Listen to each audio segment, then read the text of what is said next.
I want to tell you something that genuinely changed how I book trips. Southeast Asia is incredible. I've been multiple times. But at some point I started running the numbers, really running them, and I found 5 places that cost less per day than Bangkok, look more extraordinary than anything I'd seen in the region, and that almost nobody in the travel world is seriously talking about. I've been sitting on this list for a while. Here it is. Subscribe if you want the real version of travel, and let's get into this. The first one is Bolivia, and I want to start here specifically because of a number, $22. That was my average daily spend in Bolivia, including where I slept, everything I ate, and getting around.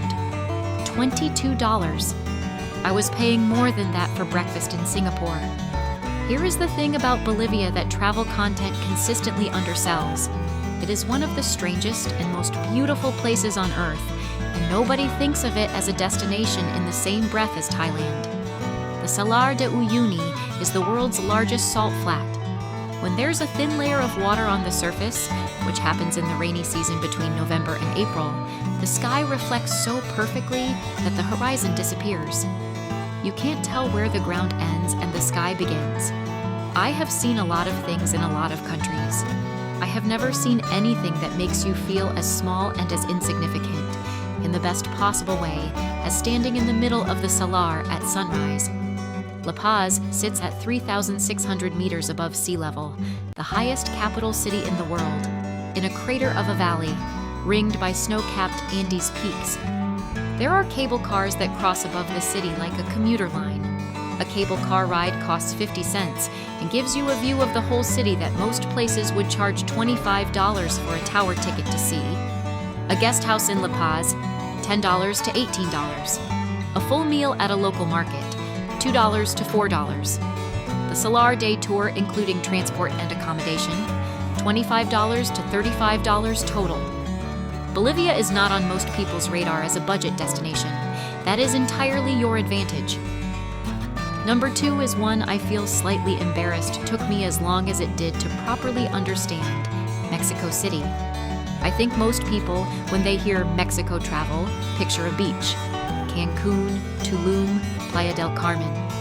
And those places are fine. But Mexico City is something completely different. It's one of the great cities of the world, and I don't say that casually. It's a city of 22 million people with more museums than almost any other city on Earth, a food scene that has been internationally recognized as one of the best anywhere, ancient Aztec ruins in the literal center of the urban grid, and a neighborhood, Roma Norte, that has the energy of Barcelona without the Barcelona price tag. A coffee and a pastry at a Roma Norte cafe, sitting at a table on the street with the Saturday market happening around you, $3. A bowl of pozole at a local comdor, $3 to $5. Dinner at a genuinely excellent restaurant with mezcal, $20 to $30 per person, and it would cost $80 in any equivalent city in the US or Europe. Teotihuacán, the ancient pyramid complex an hour outside the city, where the Avenue of the Dead stretches for kilometers between 2 of the most impressive pre-Columbian structures ever built, costs $5 to enter. You climb the Pyramid of the Sun, which is the 3rd largest pyramid on Earth, and you stand at the top and try to understand what you're standing on. Doesn't quite work. That's normal. Daily budget in Mexico City, $35 to $55. A good apartment in Roma or Condesa, $35 to $55 a night. This is a city that Bangkok's nightlife crowd would never consider. It's better. Number 3 is the one that I think about most when I think about this list: Lalibela, Ethiopia. And I need you to understand what Lalibela actually is before I tell you what it costs, because the cost is only meaningful in context. In the 12th century, a king named Lalibela built 11 churches. Not on top of the ground, not from stone quarried elsewhere. He carved them downward, directly into the red volcanic rock of the Ethiopian highlands, so that they sit in trenches and courtyards cut from the living bedrock, connected by tunnels and passages you walk through with a torch. The Church of Bet Georgis is carved in the shape of a perfect Greek cross when viewed from above, descending 15 meters into the rock, with no joins, no construction, just subtraction, just removal. an entire church built by taking things away. I stood at the edge of that trench and could not work out how it was made. I still can't. Entry to Lalibela's churches, $50 for a multi-day pass that covers all 11. That sounds like a lot in the context of this video, and I want to address that directly. It's one of the most significant archaeological and religious sites on Earth. $50 is nothing for what it is. Everything else in Lalibela costs almost nothing. A guest house is $12 to $20, a full meal with tej, the local honey wine, is $3 to $5, and the total daily budget once you're there is $30 to $45. Getting to Lalibela requires a domestic flight from Addis Ababa. Ethiopian Airlines serves it. Tickets run $60 to $90 return, but the flight takes 90 minutes, and the alternative is a very long bus. Budget for the flight. It's worth it. Number 4, Peru. And I know what you're thinking. Machu Picchu is on every list. It's not a secret. But here's the thing that is the secret. Most people think Peru is expensive because of Machu Picchu's entry fee, which is $60 to $80 depending on the circuit. And so they never go, or they go and feel like they've done something financially brave. What they miss is that outside of that single ticket, Peru is as cheap as Southeast Asia in almost every way that matters. Cusco is one of the most beautiful cities in the Americas. The historic center has Incan stone foundations beneath Spanish colonial walls. You can literally see one civilization built on top of another.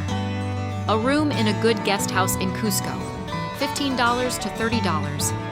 A bowl of caldo de gallina at a local market stall, the soup that Peruvians swear cures everything including bad decisions, $2. An antecucho, grilled beef heart on a skewer from a street cart, $1.50, and it's one of the best things you'll eat on the continent. The sacred valley between Cusco and Machu Picchu is one of the great landscapes in South America. Incan terracing carved into steep mountain valleys, traditional markets, small towns that haven't changed much in 400 years.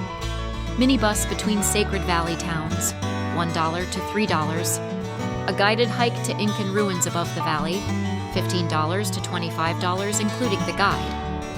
And number 5, Moldova. And I know this one requires the most convincing, so I'm going to tell you one specific thing and let it do the work. In Moldova, there is an underground city built entirely from wine tunnels. Krakova Winery has 120 kilometers of tunnels carved into limestone beneath the country. They store 30 million bottles of wine down there. The streets in the tunnels are named after grape varieties, and they're wide enough to drive through by car, which is how they take you on the tour. You drive through a wine city, underground, in Moldova. Moldova is the least visited country in Europe and the cheapest. Daily budget between $25 and $40. A private room in Chisinau from $20 to $35. A bottle of excellent local wine from a supermarket for $3 to $5. The country produces remarkable wine. Feteasca Neagra, Rara Neagra, varieties you've never heard of because they don't export much. And drinking it at the winery where it was made, in the same country where the grapes were grown, costs $5 to $10 for a tasting session that would run $60 in Napa. Orhayolvechi is a cave monastery carved into a limestone cliff above a horseshoe river bend.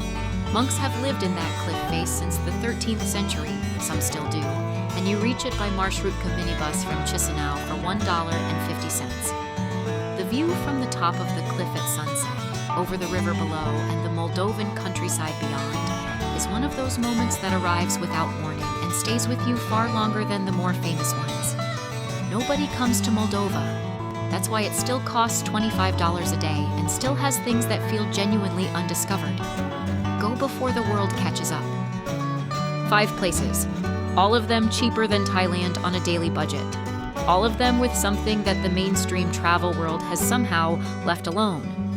Bolivia will make you feel like you're standing on another planet. Mexico City will make you feel like you've been going to the wrong city in Mexico for years. Lalibela will make you question everything you thought you understood about what humans are capable of building. Peru will make you feel like the $70 Machu Picchu ticket was the cheapest important thing you ever paid for. And And Moldova will make you drink wine in an underground city for $5 and wonder why you ever paid more for anything. I didn't include any of these to be contrarian.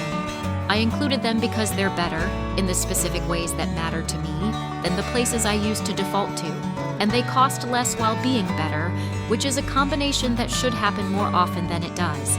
Tell me in the comments, which of these 5 would you book first? And be honest, did any of them surprise you?